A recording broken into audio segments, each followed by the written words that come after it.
Pokemon Unite players, we got a problem. The matchmaking for the game is lopsided, and I'm frustrated. I imagine you're frustrated because you don't want all these lopsided issues going on. You want to get into a match, and you want that match to be at least a little even so you can have some good competition. We don't want to have to deal with that. And when I'm frustrated, I want to get some context. So we're here to get some context onto why Pokemon Unite's matchmaking is so lopsided at times. And I got my friend over here from IGN and also a Gaming Trend contributor, Travis Northup, at TieGuyTravis on Twitter. He's going to help us navigate why in the world Pokemon Unite's matchmaking could be lopsided. So, Travis, appreciate you joining me on this. Yeah, happy to be here, McClunky. It's been a while since we had our last chat about Halo, and now the Halo hype is really boiling to the max. So we might have to have a reunion tour at some point. We will for sure. So let me ask you this question first. Well, number one, let me add some context to this. You, sir, are basically IGN's kind of matchmaking multiplayer guru. So you've had conversations with a lot of people. You've done your own study as to different matchmaking systems and maybe why developers implement them. Would you say? Yeah. So I've covered Bungie games for over a decade, which all of their games have matchmaking in them and utilize various different matchmaking systems. And then I tend to review a lot of like online games that have matchmaking. So I sort of have just learned about matchmaking systems from interviewing devs and that sort of stuff over the years. And so for those who don't know, this episode or this show sort of originated because you had posted online your frustration about Pokemon Unite. And I saw your tweet and I was like, I think I know what's happening here because I've seen that problem in other video games that have the exact same problem as you. So, including Destiny, which is the game that I'm sort of a savant about at the moment. So, happy to talk about matchmaking anytime because it's something I'm fascinated with, and it can be very scientific or completely random, which obviously those are. There's positives and minuses to both, but certainly more scientific for sure is better. Well, let's hopefully get some context here. So let's add a little, I guess, back context first to this. What might developers be thinking when they start developing a matchmaking system? Like when they know they're going to make a game that's got multiplayer, how do you think they go about putting together the design for that at first? Yeah, so I've talked to a few teams about this, and there's sort of like a bunch of different competing philosophies with matchmaking. One, the first division is between if you're going to make a skill-based matchmaking system or you're just making like a matchmaking system that's for like social play, right? And if it's for social play, the philosophy tends to be we want everyone to win as much as they lose. We want them to feel like they're having fun and they're winning a few matches and losing a few, because the conundrum and the problem that I hear every developer talk about when they're talking about designing a matchmaking system is that every single player wants to dominate every match. But obviously, if you're dominating every match, somebody's losing every match. And so it's not a sustainable system. People want to be on like the side of the team that's just like blowing the other team away. But when you do that, you create an experience for the other 50% of the people that are enjoying that matchmaking or that multiplayer, and so that's like the conundrum is everybody wants to be like winning every match. And so if you're making a social playlist, generally the goal is as a developer is to put in a mix where you win some, you lose some. That way everybody is sort of a little happy and everybody's sort of a little frustrated, and it hopefully keeps the game going. If you're designing a skill-based playlist, it's very different because it's not so much about balancing who wins and who loses. It's about creating an environment where people that are at the same skill level end up competing with one another, and within those brackets or whatever. I would say skill-based matchmaking is actually a lot easier to build because you auto-divide brackets based on the mathematical who beat who, and this has been around since Halo 2. Like, oh, you beat somebody who's level 40, so as a level 30 you go up in ranking and sort of that sort of thing. So skill-based matchmaking is a little bit like cleaner, but it's a completely different philosophy. And I would say 90% of the time today, especially skill-based matchmaking playlists are just like on the decline across games. It's really the social kind. So yeah. Why do you think that is? Why, I don't know why skill-based matchmaking kind of is gone. Like, for a while I thought every game was going to have it, and then a few games just started not putting skill-based matchmaking in their game, and you rarely see it now. Like, you see it in some games. Like, I know you and I have played Knockout City, and that has a skill-based matchmaking system that you can kind of opt into. But I would be willing to bet that is a pretty small playlist. Like, I bet like 80% of the people playing are just playing on the social playlists, and I'm even guilty of that. Like, I wanted to hop into ranked, but it's sort of for the hardcore, and most people aren't hardcore, just by virtue of the fact that casuals, there's a lot of them. It's really easy to be casual.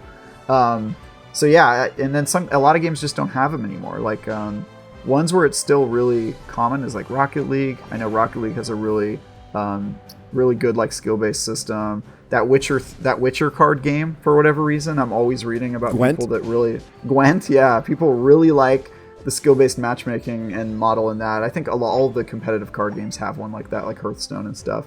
But other games, I'm not sure if the most recent Call of Duty has had one, but I know a lot of the Call of Duty stopped having skill-based matchmaking, and they just have like social playlists and stuff where they're trying to keep you in the loop, right? Where you prestige, and once you beat it, you go right back in and you start grinding again. And the model of kind of like there being a top tier and a bottom tier is sort of, it's for a certain type of game, and they tend to be rarer, or it's just something where like curating that audience is hard, and it kind of has to be your whole game. Like Rocket League, that's all they do is like get those diamond tier versus bronze tier, and you're kind of like moving up the ladder. That's like their whole thing. And a lot of games, if you're just playing socially, you don't really need that, or it's not something a lot of people aspire to. A lot of games aspire to. So for sure, when we're talking about social ranked lists or social matchmaking styles and competitive matchmaking, those are exclusive to social, like quick plays, and then the skill based is exclusive to ranked. Yeah, exactly. Skill-based matchmaking is, I mean, that's not exactly true. So this is where it gets murky. So where you talk about ranked playlists where they have skill-based matchmaking 100%. The casual playlists that don't do that, one of the factors they use is skill. And so, but it's not the only one. There's also region for connection reasons. There is your internet speed, or the reliability of your internet, so that you're going up against people that have a similar kind of internet as you. That is like a whole science. And then on top of that, they layer in stuff like your skill, some games do like how many matches you've lost. And then within those rankings, they also position you on which team you end up on, which is what we were going to talk about for you. And that has its own science of like, okay, if you find 12 people that you think should all be in the playlist together, and they're on two teams of 6, how do you decide who gets on which team?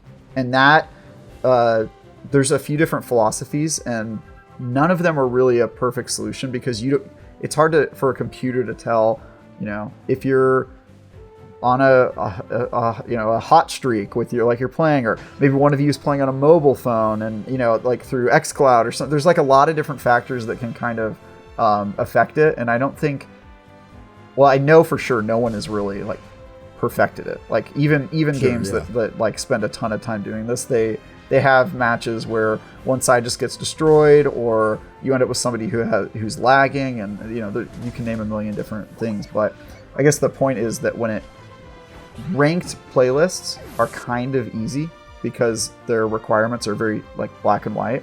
Social playlist, it's sort of like very amoebus and mysterious, and most companies won't even tell you anything about how their matchmaking works on the social side, because it is intentionally kind of manipulating you to make sure that you're not just, they try to make you, win enough to keep you interested in the game, but obviously the goal is you can't win all of them, because, that's just somebody not else happen. has to stay interested. Somebody else has to lose. Yeah, exactly. So, it's an interesting kind of mathematical quandary, and also kind of a social experiment in a weird way.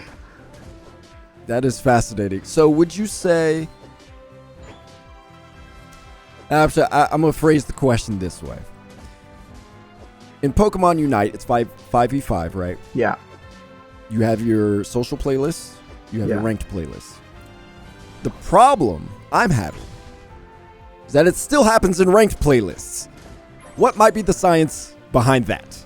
Yeah, so lopsided matches. It was the lopsided matchmaking. I think your issue with it was that you were playing against people that you felt were at your skill level, but you felt like your team was losing because your teammates weren't as good as you. Right, my teammates weren't on the same level as me. At the time when I posted that tweet, probably a month and a half ago, I think I was 59%, 60% win rate. So I was above that 50% average margin. Yeah. And so for me, I'm like, I want to play against people around that margin as well, whether it's social or ranked. But in particular in ranked, it was still feeling like, man, why is my team not helping me in the same way that I'm helping them? Yeah. So there could obviously be a million explanations. I don't know Pokemon Unite's specific, but my guess is based on what you're describing, which is not that the team you're playing against feels like they're way better than you or way worse. It feels like your own teammates are worse. And so the reason that happens is because the math that they're using or the system they're using to sort is probably, based on your description on Twitter, a snake draft, which is if you think of a snake like going like that, what they do is, let's say that you probably think this, and a lot of players think this, that on that team you're like the best player, right? Let's say that you're I didn't think I was the best player. I just thought my role, that you're much better than the other people. Yeah, I was playing a little smarter. So it's possible that you are the best player, because often the people who are the most upset in a match are the top performer if they're solo queuing, which I think in Pokemon Unite you're always solo queuing. Is that right? Or can you have a squad? You can have a squad. Yeah. Yes. Like I said, I haven't played Pokemon Unite. You were solo queuing, right? So if you're solo queuing, there could be a few things that are happening. One, the other team didn't put themselves in the equation because they have a full team that they came in with. That's a possibility. When that happens, though, most matchmaking systems are designed to not let a group of randoms go up against a stack, like a stack of people who are all in the same party or whatever. That seems like something that I really doubt is the problem, but it could be. The other thing, and I think the thing that you're probably experiencing, is if you're at the top, if you're the number one player, you're getting picked first for this dodgeball team, right? This draft. And then the snake goes to the other team and they say, okay, you're player number one, so you're going to go on team A. The snake's going to go over to the second best player and they're going to get team 2. And then it goes down to player 3 and they say, all right, the 2 top are going to be on team 2. And then they snake over to you and you get 4 and 5. Next team gets 6 and 7. And then they go like that. So that's a snake draft. So in that scenario, almost always the head of the snake has 2 people on the other team that are maybe the same skill level or slightly below in their win record, and they're on the same team. So they're already at an advantage. And then on your end, you yourself are alone at the mountaintop, and then you have 4 and 5, who the skill gap between 4 and 5 from you could be pretty great because there's 2 people on the other team that already got sorted onto team 2, right? And then you also get the end, you usually get the bad end. So you said it's 5 and 5. So let's do the math. 1, 2, 3, 4, 5, 6, 7, 8, 9. So they technically get the worst player. They get 10. So they have the end of the snake, right? If it's doing a snake draft.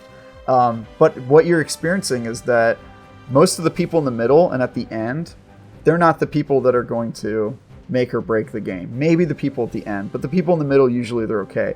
The real pain point is that you yourself are alone, and if you're not performing your best, the next people in line are the 4th and 5th ranked player in that playlist.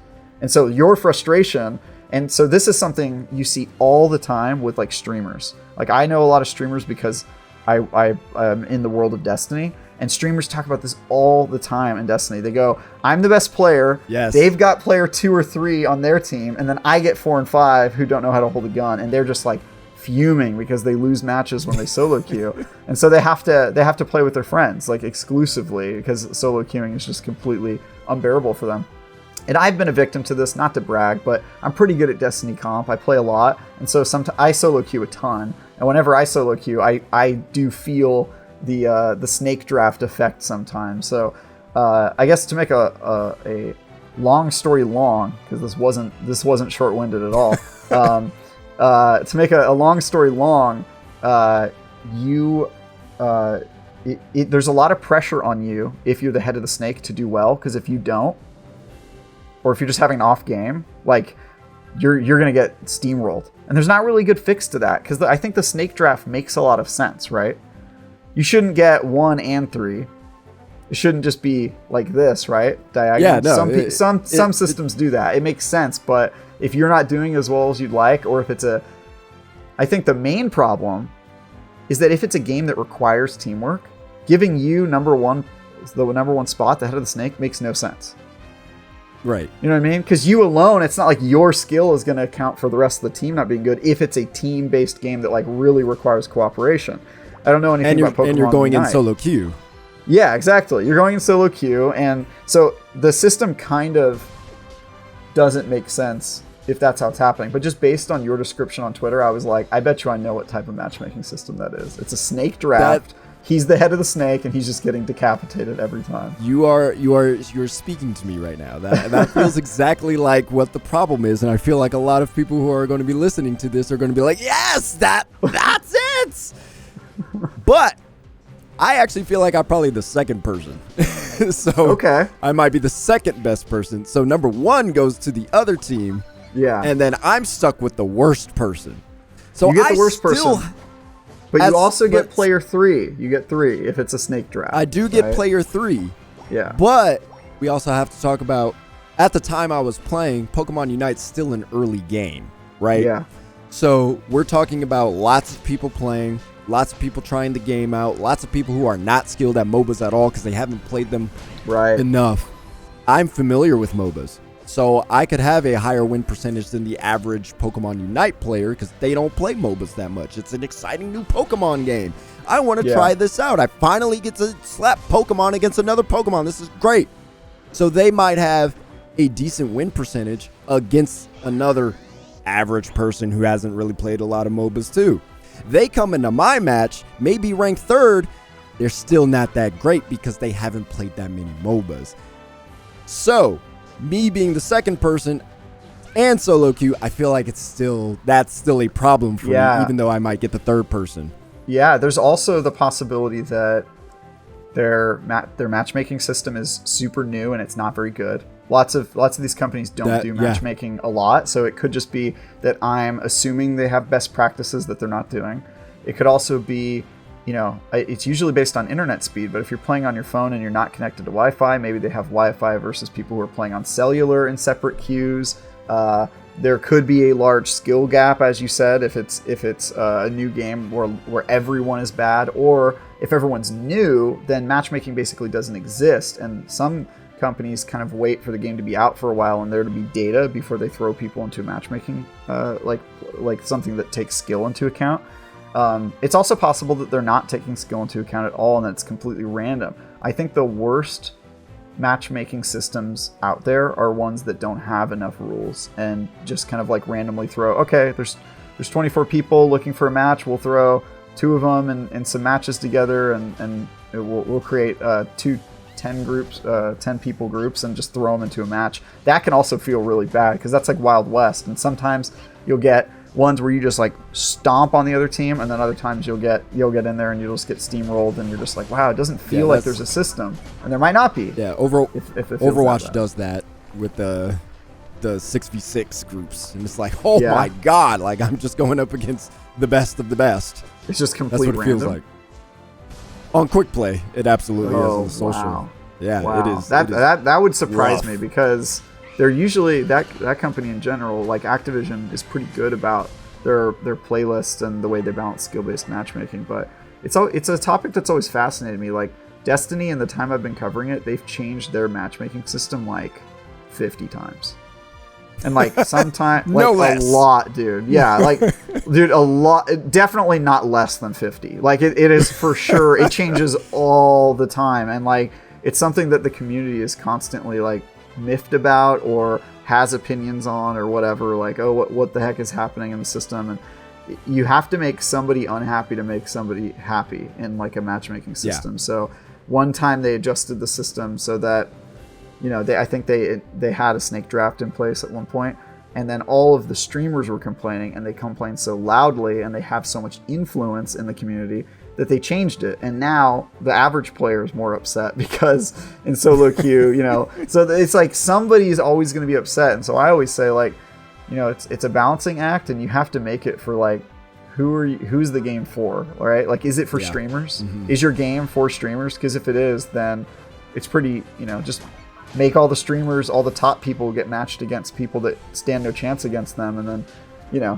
they'll have a lot of fun. But that's not sustainable because people don't stick with games that they lose 70% of the matches on. They're not going to do that. Absolutely. Yeah. Have you ever played a multiplayer game and lost like 10 matches in a row and kept playing? Overwatch.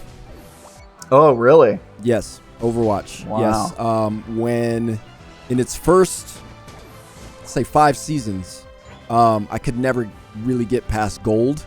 I never fell out of gold, which is basically the average rank. That's their average rank. There were times where I would be like at the tip of gold, ready to hit platinum, and then I just lose game after game after game after game after game. And I'm like, obviously at that point they're like, stop playing, you're tilted, it's just not going to go well. But the next day I would play and I would recoup most of that. But as time went on, this is going to be interesting. When time went on, what I stopped doing was playing multiple games in large successions. What I would do is I would, in my head, play a personal best of 5. If I've won 3, I'm done for the night. If I, basically I play until I either lose 3 or I win 3. And so what I found what was happening was if I didn't play any more than that, anecdotally, I would say about 75% of the time, I won at least 3 games. And so I'd stop. And then the next day, I'd win maybe 3 in a row, lose none. Next day, 3 in a row, win none. Next day, 3 and 2. So I felt like, I feel like I'm gaming the matchmaking a little bit now, because now the game, I felt like Overwatch was, when I was on a losing streak, it's like, okay, this is where you're actually at, so we're going to keep putting these players with you. But when I won a game, it's like, okay, let's put these players with you. That's what it felt like. I don't know if that's actually true. No, so there that totally might be happening. So I don't know if anybody has been caught doing this, or like caught, but confirmed doing this. But there's definitely a lot of psychology behind matchmaking. And some people online, people like who make spreadsheets of like every user in a subreddit who just submits their data, like thousands and thousands of people. Oh, like, I had one of those Overwatch spreadsheets. Oh yeah. Yeah. So some people do stuff like that where they'll all make their own spreadsheet, and then they'll combine the spreadsheets to come up with just a ton of data to try to like hack and like figure out what's going on. And I know that some people think like if you log onto a game, if it's your first match of your session, they'll try to pit you up against people who are weaker than you so that you'll win, and then you'll be like, oh, this is fun, I want to play another one, right? And so it's kind of like if you play BioShock, the first one, so there's a thing where a developer in an interview said that all the AI are designed to miss their first shot at you in that game. So they shoot at you once, and they always miss their first shot because it gives you a chance to react and not feel like you've been cheaply hit, right? So anytime somebody shoots at you in that game, and I've tested this, it's true. If you go play BioShock, anytime somebody shoots at you, they'll just straight miss. And so it's kind of like that. Like I think sometimes developers put like psychological things like that to make it seem fairer or to seem more fun and kind of get you invested and want to play another match. And so I think it's possible that when you're playing smaller sessions, there actually is some mechanical thing that's going on there where it's like, well, let's make sure we try to make sure he wins his first ones, and then people who are playing longer stretches, they get in harsher matchmaking curves because maybe the algorithm thinks that they're going to play no matter what, right? So just let him win a few matches because he's new and maybe he'll keep playing, and then other guy who's on match 20, make him lose like 5 in a row and that sort of thing. Now, Obviously, it's not guaranteed. It's all personal skill, Sure. and some of it might be just the fact that you're getting tired of playing and the repetitive process. You're not playing as smart anymore. There's definitely some of that, but it's not out of the question that something is designed there in the code of the matchmaking system to give you like a psychological reason to keep playing. That for like, in my opinion, that for sure exists in some matchmaking. But again, like, Sure. you don't know how they're doing their system. It's literally just most of the time we are guessing. There's a few companies that have actually said how their matchmaking system works, but the vast majority, 99.8%, do not even like tell anything about how their matchmaking works. Yeah. And so who knows, right? Like it could all just be BS. But I mean, I've looked about and like read about matchmaking and talked to developers about matchmaking for so long that it's sort of, I know that some of it is true. I know some of what like I understand to be true about matchmaking is true. I just don't know what. It's kind of like SEO. I don't know if you know anything about like SEO, but everybody, if you talk to like, you know, gurus like, oh, I know how to optimize SEO, like they think they do, but because we don't know Google's algorithm, it's kind of all just like, it's cauldron magic. It's ethereal. You know, it's kind of an ethereal practice. And I feel the same way about people who say they understand matchmaking. Like maybe you do, like just based on what you know, but who knows if you made it yourself. Yeah. No. Yeah. And even the people who made it. But that's what this is about. Like we're it. just, that's what this is about. We're just trying to give context. Like, yeah, exactly. Why could this be happening? Yeah, I mean, I guess the point, like, that if there's one headline here, it's that matchmaking is extremely hard. It's a lose-lose situation, no matter what, for the developer, and it's really it's really complicated, and it's also a black box. So it's just like the headline is it's complicated, and if it feels bad, that's because it is. Most of the time, matchmaking. I mean, hypothetically, hopefully, you're getting an equal experience, but like most of the time, matchmaking is like making the best of a bad situation. Unless you're playing against bots who don't mind losing 100 matches in a row, you're gonna have to lose some matches. It's just inevitable. Let me throw a wrench into your thought, though. Sure. There's a discovery I found out between the time I tweeted that tweet and our conversation now. I realized from what I read, I believe it was on The Gamer, they found that some of the matchmaking issues could be because, and more than likely, are because they put bots in ranked matches also, so that matchmaking queue times are slower. What are your thoughts on that? So, let me is that new for you? This. So no, that's not new at all. That's not new. Okay, that's new to me. No. That's definitely not new. So was it because they couldn't find matches quick enough, and then they threw in bots to get people in matches quicker? Is that their explanation? Or so the general queue time, there was no explanation. You could just tell there are bots because of the way the game shows profiles and the way the characters act in the game. So queue times are generally between immediate, like instant, to 3 seconds. Like every single time. Maybe there was 2 times in my time of playing, and I played a lot of matches where it reached 10 seconds. But most of the time, it was anywhere between 0 to 3 seconds. So fast all the time. So if they're going for... Yeah, it's because they're putting in bots as well if they don't find a game quick enough. Yeah, so that is definitely not new. And the like, usually, though, you see that with games that have low player bases. Like, they'll throw in bots just to make it quick because people... sign off if they're waiting an inordinate amount of time to get into a match. So my guess is, so there's 2 types of bots, I should say, first in matchmaking. There's bots that are sanctioned by the developers to either fill in for lack of real players or make the queue time faster or, for some other reason. And then there's also bots that are player made, which are people who are making accounts and then having a bot play for them. And some communities have lots of... That's not this case. That's not this. So from the profile that this is like the developer putting them in for some reason? Yeah, because there are specific looks to the profile that give away that, this is a bot in my match. So was the other team not bots at all? And you guys were all bots? Or could you tell what the other team is? It could be a situation where...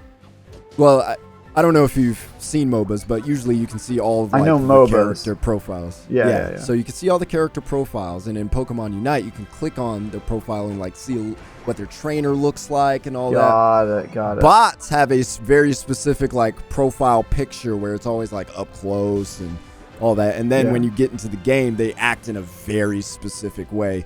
Usually they don't play very well. They don't play very well at all. Well, yeah, bots never do. Yeah. Yeah, they never except do. for chess. So they're great at chess. That's true. I wish all bots could be like that. We're as good. But, well, you don't have to do reaction time, so it's all logic. But I get that in quick play or a social playlist. I don't get it in ranked.